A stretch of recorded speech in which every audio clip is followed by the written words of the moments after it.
আসসালামু আলাইকুম। পরিশ্রম, ধৈর্য, সফলতা এই বিষয়গুলো একটার সাথে একটা সম্পর্কিত এবং একটার সাথে একটা খুব গভীরভাবে যুক্ত।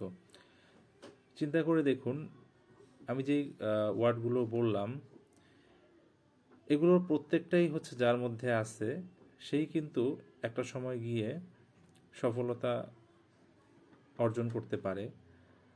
আর এর মধ্যে যদি কোনো কিছুতে একটা গ্যাপ থেকে যায় তাহলে কিন্তু সাফার করতে হয়। দ্যাট মিন্স কোনো একটার মধ্যে যদি দূরত্ব থেকে যায় তখন যেটা হয়, হয় পড়াশোনা হয় না, অথবা হলেও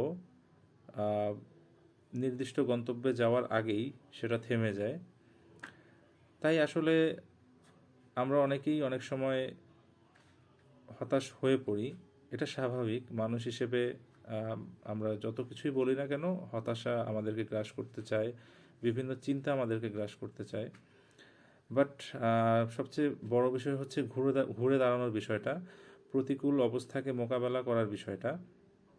এটা অ্যাকচুয়ালি যারা করতে পারে তারাই কিন্তু শেষ পর্যন্ত আসলে সফলতা অর্জন করতে পারে এবং সফল হয়। তো এই জন্য এখন পর্যন্ত অনেকেই যারা আছেন, ইনক্লুডিং মি, আমরা যারা আছি, যে আমরা এখনও নিজের প্রতি মাঝে মধ্যে অনেক সময় বিশ্বাস মানে থাকলেও অনেক সময় সরে যায় যে আমার দ্বারা আর কিছু করা সম্ভব না, হবে না। আসলে এগুলো হচ্ছে ওয়ান কাইন্ড অফ হচ্ছে আমরা নিজেদেরকে নিজেরাই হচ্ছে পিছিয়ে নিয়ে যাই। তো এই জন্য আমাদের সকলেরই উচিত যে পজিটিভ যেটা থিঙ্কিং সেটাকে সবসময় ধারণ করা, আর এটা চিন্তা করা যে আমি যেভাবেই আমি নিজেকে প্রস্তুত করব সেভাবেই কিন্তু আমার সফলতাটা সেটার উপরেই কী করবে, নির্ভর করবে।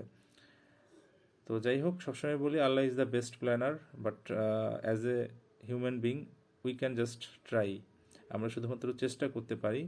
এটাই হচ্ছে আমাদের সবচেয়ে বড় একটা আমি মনে করি যে আমাদের বড় একটা স্ট্রেংথ, যে আমরা আমরা যদি চেষ্টা করি তাহলে কিন্তু আমরা ইনশাল্লাহ সফল হব।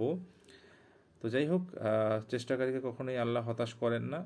তো এখন পর্যন্ত যারা সফলতার দ্বার প্রান্তে গিয়েও অনেক সময় হোঁচট খেয়ে পড়ে গিয়েছেন, তাদের সবারই উচিত হচ্ছে আবার চেষ্টা করা। তো ইনশাল্লাহ সফলতা আসবে, হতাশ হওয়ার কিছু নেই। সবার জন্য শুভকামনা। সবাই ভালো থাকবেন। আল্লাহ হাফেজ।